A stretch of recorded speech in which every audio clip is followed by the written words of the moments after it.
Good morning, everyone. I welcome you all to another video lecture on centrifugal compressors. In the previous video lectures, we discussed about various fundamental aspects of centrifugal compressors, like the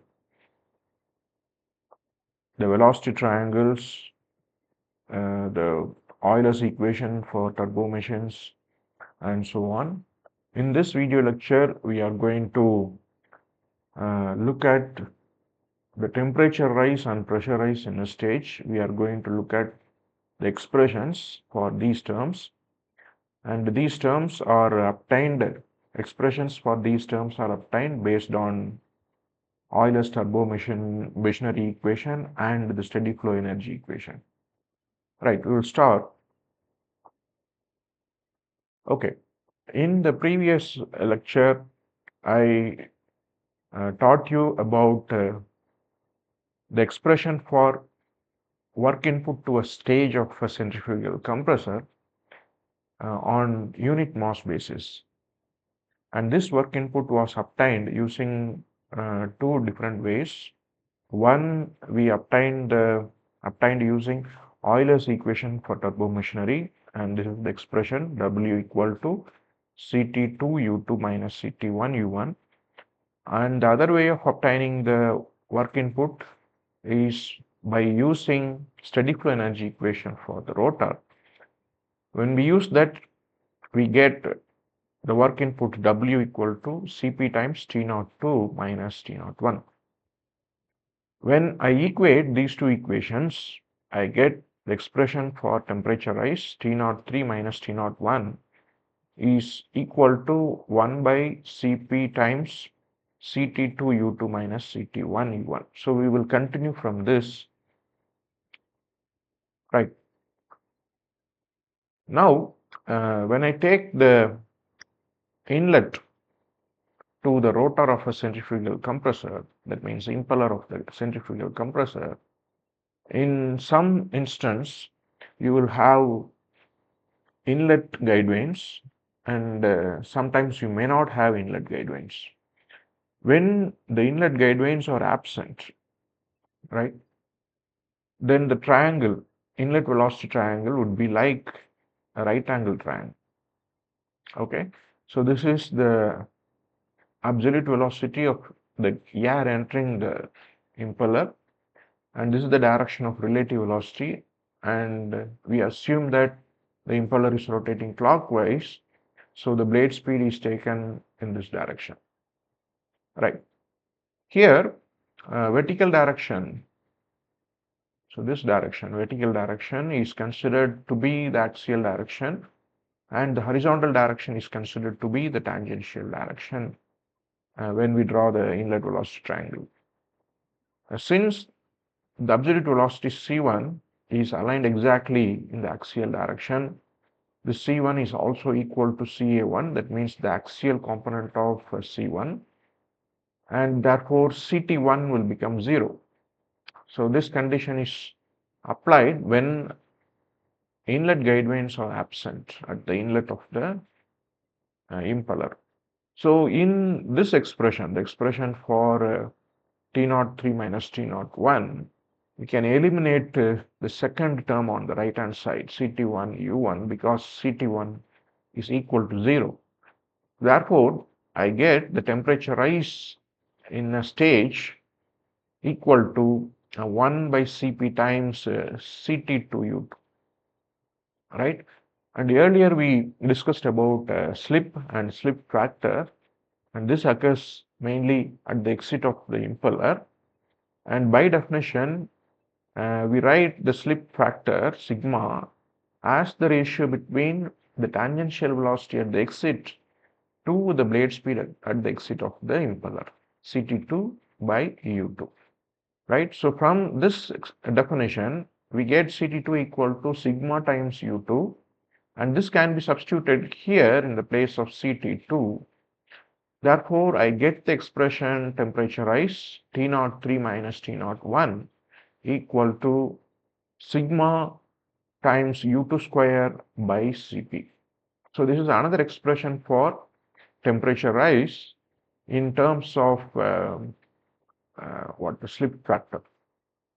So we got three expressions for temperature rise. First, the original expression which we obtained from steady flow energy equation and Euler's equation for turbo machinery, this equation. And after applying the simplification of CT1 when inlet gateways are absent, we get the another equation T03 minus T01 equal to 1 by Cp times Ct to U2. And this can be further modified to get this form which is in terms of sigma and U2. So we got three expressions. So depending on the situation or condition, flow condition, we can use the corresponding equations.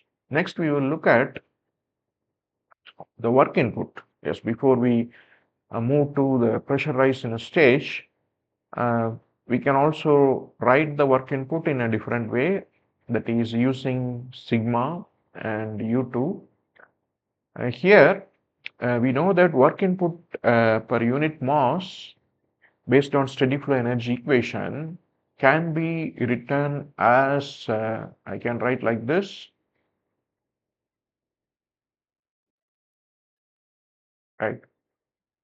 So W, the work input to a stage per unit mass, can be written as Cp times T03 minus T01, right? So based on steady flow energy equation.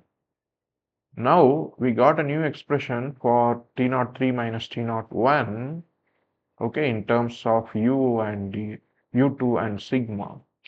So when I use this expression in the place of T03 minus T01, I get the work input to a stage per unit mass as sigma times U2 square. So this is another expression for work input. Earlier we got the work input like this. I'll go back. So these are the expressions. So this expression is from Euler's equation for turbo machinery. And this is another equation for work input to a stage by applying steady flow energy equation. Now we got another new expression for work input, W equal to sigma times U2 square. Right, now we will move on to the pressure rise in a stage. Right, due to the losses occurring in a stage or in a compressor in general, we will have the difference in the actual work input and the theoretical work input. That means the work input required to increase the pressure with isentropic compression, work input required for increasing the pressure with non-isentropic compression. So non-isentropic compression is the actual compression process, and isentropic compression is the theoretical compression process. So we have taken a stage. The TS or HS diagram for the stage is drawn here. So here the pressure increases from P01 to P03 across the stage, right? So this is the constant pressure line indicating P01, and another constant pressure line indicating P03 is also shown here. These red color lines are constant pressure lines, right? So the green color vertical line represents the isentropic compression process between a stage, inlet and outlet of a stage of a centrifugal compressor. So the process is indicated by or marked as 01 to 03 dash. And another process representing the non-isentropic compression is represented in blue color line as blue color line between 01 and 03. The definition of isentropic efficiency of a stage is the ratio between what is this? H means here enthalpy, the stagnation enthalpy rise during isentropic compression. This is for isentropic compression, right? So stagnation enthalpy rise during isentropic compression to the stagnation enthalpy rise during non-isentropic compression.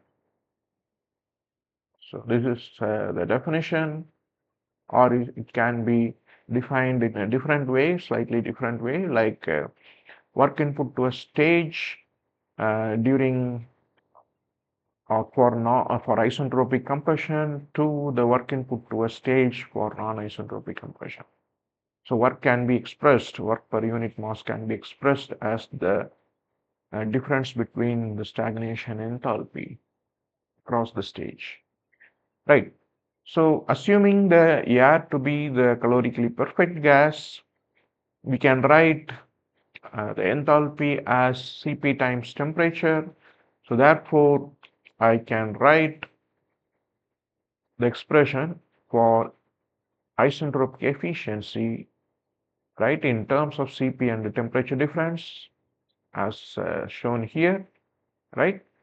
And then I rearrange the terms in such a way that I get this actual temperature rise on one side and ideal temperature rise on the other side. So actual temperature rise is T03 minus T01, and ideal temperature rise across the stage is T03 dash minus T01, right? Now, what I do here in this step, I multiply T01, and at the same time, I divide the terms inside the bracket individually by T01. So multiplied and divided by T01. So when I do so, I'll get the left hand side T03 minus T01 is equal to T01 by eta S times T03 dash by T01 minus 1. Right? Right. In an isentropic process between 0,1 to 0,3 dash, the temperature ratio and the pressure ratio can be related using the isentropic relation as shown here. T03 dash by T01 is equal to P03 by P01 to the power gamma minus 1 by gamma. So in this equation, in the place of T03 dash by T01, I can substitute this pressure ratio P03 by P01 to the power gamma minus 1 by gamma. So I get this expression T03 minus T01 equal to T01 by eta S times P03 by P01 to the power gamma minus 1 by gamma minus 1. Then I rearrange the terms in this equation such that I get the pressure ratio on the left hand side. So when I rearrange the terms, so this eta S will go and get multiplied with this term, and the T01 will go this side and get divided here. Then this minus 1 goes to the other side as plus 1, and this power gamma minus 1 by gamma, when it goes to the other side, it gets reciprocal like gamma by gamma minus 1. So finally I'll get this expression P03 by P01. The pressure ratio across the stage is equal to 1 plus eta S times T03 minus T01, the whole divided by T01 to the power gamma by gamma minus 1. As we already saw, this T03 minus T01 can be written as T03 minus T01 can be written as sigma U2 square by Cp, right? So this I'll substitute in the place of this term, sigma U2 square by Cp. The final expression I get for the pressure rise or pressure ratio across the stage of a centrifugal compressor is equal to 1 plus eta S times sigma U2 square divided by Cp into T01, the whole power gamma by gamma minus 1. So normally the station numbering for a stage of a centrifugal compressor is marked here, right, as here. So 1 is the inlet to the rotor or the impeller, and 2 is the exit of the rotor, and 2 is as well, 2 is the inlet of the stator as well. 3 is the exit of stator or exit of the stage of a compressor. So thank you very much for listening to this video. We will continue in the next video.